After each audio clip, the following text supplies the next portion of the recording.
think we're talking about it from the podcast standpoint, but you can also do it from the blogging standpoint of having a content calendar and knowing what those core rock pieces of content are going to be throughout the month. My clients that I work with, I push them to get at least a month ahead because most of them are moms and most of them saw what happened during COVID. Like, you do not want to be stuck and trying to just reel around and get whatever out there. So we try to like make sure they have a content calendar and are getting the content ready to go a month ahead. And then how, for you, does social media play into the way that you're promoting your content? Aside from, having the podcast episodes promoting on social, do you feel like you still see people who are tracking you only on social? I know you're creating that sort of downstream repurposed content. Do you see people engaging with it or never listening to the podcast and only seeing the Instagram reels? Like, how's that work for you personally? Yes. So I've gone through stages with social media, especially Instagram in particular and Facebook as well. Where I was on Instagram, I was doing the things, I was posting every single day, making sure that my content was there. I was creating reels every other day. And I got to a point where I got burnt out. Yeah. And it also, for me, wasn't the right the people that were coming from there, the audience, the leads, they needed more time to engage with me. They weren't as valuable as someone that was listening to me on my podcast.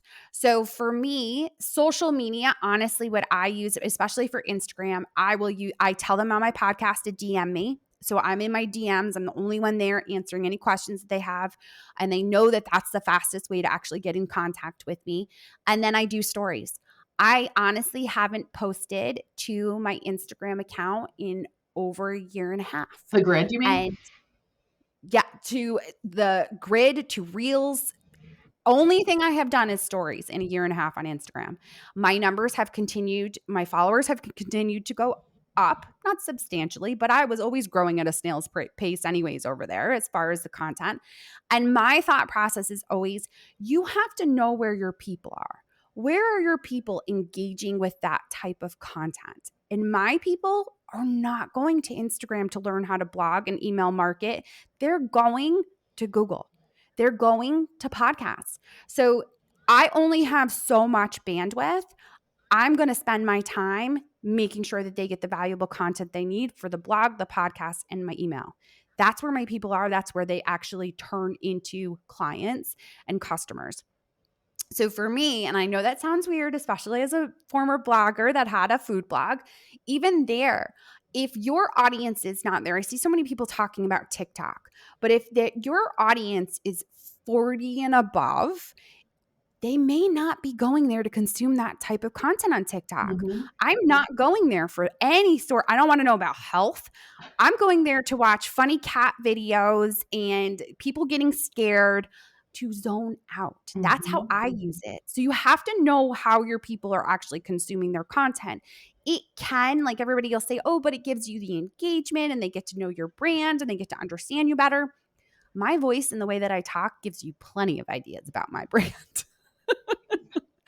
So for me, it doesn't necessarily, that doesn't turn into it. And I have had a lot of clients that, yes, they will continue to post over there, but the majority of their sponsorships, their products being sold, are all coming from the blog and their email list. Yeah, I have a lot of clients who have TikTok accounts, but they basically are using what they're putting on YouTube Shorts because their audience is looking on YouTube and then they sort of follow along on TikTok while they're already there. But I'm the same as you. Like, I don't even have a TikTok account, but the only things that I ever watch on TikTok are related to either ADHD or romance novels. Like, I don't even, as far as I'm concerned, there is no business opportunity there. Aside from, like, I actually just read this article today. It was from, well, by the time this airs, it won't be today anymore, obviously. But it was about how much money is being spent on TikTok sponsorships. Especially for book recommendations, and how now people are taking book recommendations less seriously from TikTok because it has become so monetized.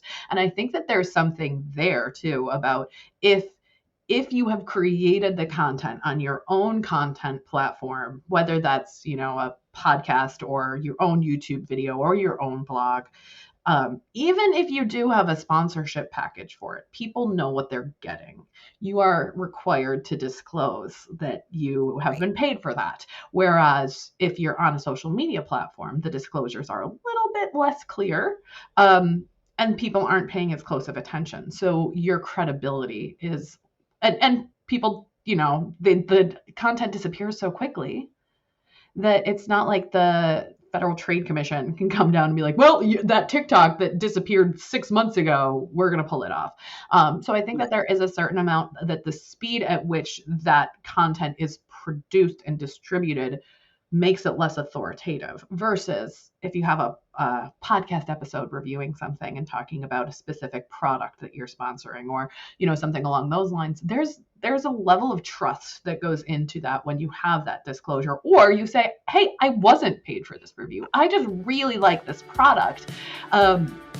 You have time in those content platform options to have the full conversation of why, versus these quick little sound bites.